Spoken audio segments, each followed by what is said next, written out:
আজকের রেসিপি আস্ত chicken roast. Normal যে চিকেন রোস্ট রান্না করি সেই মশলা দিয়ে এবং খুব সহজে এবং শর্টকাটভাবে আমি আপনাদের সাথে রেসিপিটা শেয়ার করব। চিকেনটা দেখতে যেমন লোভনীয় হয়েছে, খেতেও অসাধারণ। আমার বাসার সবাই আমার হাতের এই চিকেন রোস্টটা খুব বেশি পছন্দ করে। চিকেন রোস্ট রান্নার সময় যদি মশলাটা আমি আগেই তৈরি করে রাখি তাহলে রান্নাটা খুবই সহজ হয়। তার জন্য গরম পানির মধ্যে কাজু এবং কাঠবাদাম দিয়ে দিলাম শাহি জিরা, কালো গোলমরিচ, জয়ফল, জয়ত্রী এবং কিছু পোস্তদানা আর একটা ছোট্ট স্টার আর কয়েকটা সাদা এলাচ। এভাবে আমি 5-10 মিনিটের মতো ভিজিয়ে রেখেছিলাম। তারপর একটি ব্লেন্ডার জারের মধ্যে নিয়ে কিছু পেঁয়াজের কুচি এবং একটি কাঁচামরিচ দিয়ে আমি ব্লেন্ড করে নিব।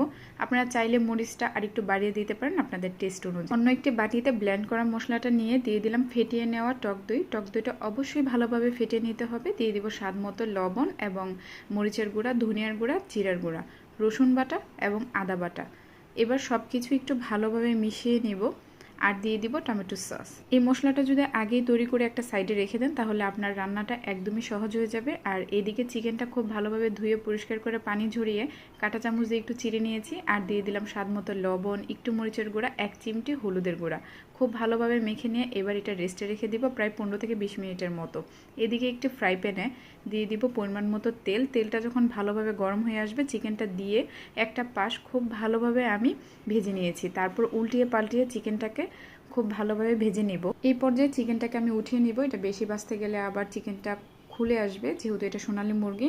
আর পরিমাণ মতো তেল দিয়ে দিলাম কিছু পেঁয়াজের কুচি, এলাচ, দারচিনি, তেজপাতা। যখন এরকম ব্রাউন কালার হয়ে আসবে দিয়ে দিব আগে থেকে তৈরি করে রাখা সেই মশলাটাকে। খুব ভালোভাবে এবার সব কিছু মিশিয়ে নিয়ে মশলাটাকে কষাতে হবে।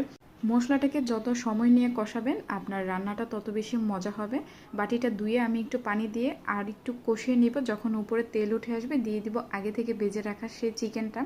এবার খুব ভালোভাবে চিকেনের সাথে মশলা মিশিয়ে নিব যাতে চিকেনের গায়ে মশলা খুব ভালোভাবে লাগে এবং একটু ঢাকনা দিয়ে ঢেকে লো হিটে চিকেনটাকে কষাবো। আর একটু পরপর আমি ঢাকনা উঠিয়ে নাড়া দিয়ে দিচ্ছি যেন মশলাটা পুড়ে না যায়।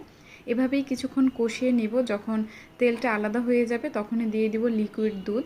আমি এখানে গুঁড়ার দুধ পানির সঙ্গে মিশিয়ে জাল দিয়ে নিয়েছি। আর এভাবেই কিছুক্ষণ রান্না করব আর উল্টিয়ে পাল্টিয়ে দিব যেন চিকেনটা পুরোপুরি সিদ্ধ হয়ে আসে। আর এই পর্যায়ে দিয়ে দিব কিছু আস্ত কাঁচামরিচ। লবণটা একটু কম মনে হচ্ছে তাই দিয়ে দিলাম। আর দিয়ে দিলাম স্বাদ মতো চিনি, কয়েকটা আলু বোখরা আর একটু ঘি যেন খুব সুন্দর একটা অ্যারোমা আসে। এটা রান্নার শুরুতেও আপনারা দিতে পারেন। আর দিয়ে দিব কিছু বেরেস্তা। এই পর্যায়ে অবশ্যই এই বেরেস্তাটা দিবেন, কারণ এই বেরেস্তাটা দেওয়ার কারণে চিকেন রোস্টের যেই স্মেলটা ওইটাই একদম চেঞ্জ হয়ে আসবে আর খেতে লাগবে অসাধারণ। দেখেন আমার চিকেন রোস্টটা একদমই রেডি। কি সুন্দর এবং মজাদার এই গ্রেভিটা হয়েছে।